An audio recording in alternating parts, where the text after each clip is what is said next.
This is because the result of leading from behind. Now we have a situation where the largest extremist caliphate in history is now in Iraq and Syria, and we have no strategy. We have no strategy to degrade or defeat it. Senator John McCain now blasting the administration, saying there's no strategy, as you heard, to defeat ISIS.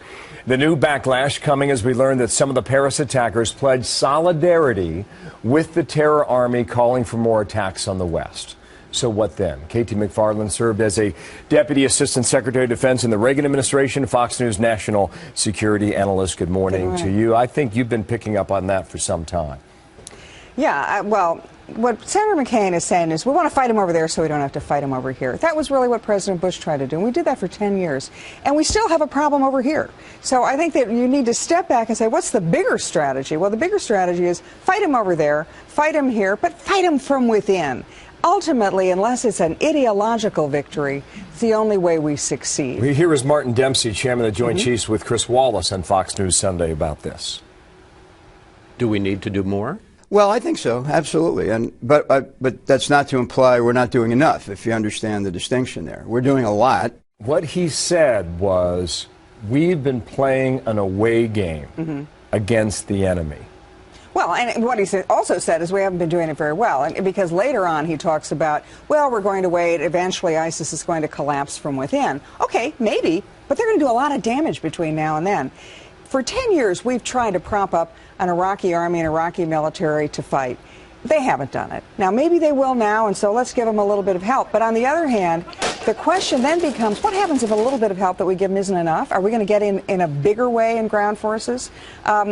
And I think that also the administration has been sort of in a muddle from the very beginning. What does that mean? Well, in the initial foreign policy of the Obama administration was if Bush did it, we're going to do the opposite. Everything Bush did was wrong. Bush fought Iraq. That was the wrong war. We're going to fight Afghanistan. That's a good war. And so everything they did was in opposition to whatever Bush did. Well, that didn't work out. So then we had the Arab Spring. So then they thought, okay, we're going to support the Muslim Brotherhood. That's going to be our solution in the Middle East. That didn't work out because the Muslim Brotherhood turned out to be radical Islam. So they now aren't sure what they're doing, and they're sort of thrashing around. And I think that the fact that the president refuses to say radical Islam, he refuses to call it out. He even, his initial reaction to the Paris attacks wasn't terrorism. It was terrorism. Oh, you know, it was undue violence and terrorism. And when pushed on it, they did not concede either. They still have not conceded yet. They're going to have this summit on violence in mid-February. Not radical Islamic violence, violence. What does the lack of our presence in Paris on Sunday say to our allies? Are we making a big deal out of this, KT, or do they perceive it to be the slight and the snub after years of being requested to get behind them? It is such a big deal. It is not just a symbol.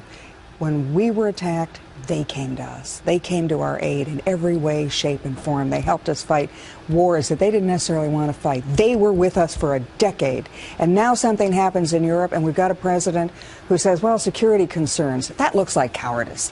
Or, you know, we didn't send the president, we didn't send the vice president, we didn't send the secretary of state. We sent nobody.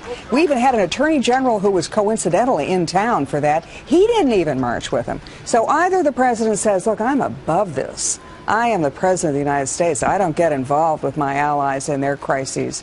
Or it looks like cowardice. Either way, I'm ashamed for my country. Do you think that there's make-up behavior that comes as a result of this? Oh, that the administration... Well, they realize, hey, we screwed up. We dropped the ball here. We should have been there, and now we have to do something because I'm waiting to hear the words radical Islam. We're at war with radical Islam. The French Prime Minister said we're at war with radical Islam. The President of Egypt, the most powerful, largest, significant country in the Middle East, he went to the equivalent of his Vatican, and he said to his imams, it's your fault. Change, reform. We're going to have a problem unless you do. The entire Muslim world has a problem. And we have the President of the United States who's talking about senseless violence. But Eric Holder yesterday was given the opportunity twice to call it radical Islam. He won't. No, he called it a war against terrorism. That's where the language is going to stay, KT. And if you don't call it what it is, it's not eco-terrorism, it's not narco-terrorism, then what are you left with? Well, that's the whole problem. If you don't call it what it is, you don't know how to fight it. You got to identify it, you got to look it in the face, and then come up with a plan. And the plan is not to avoid it. You know, in the military, what they call leading from behind? That's cowardice. Katie McFarland, thank you on a Monday. Thank you. See you later.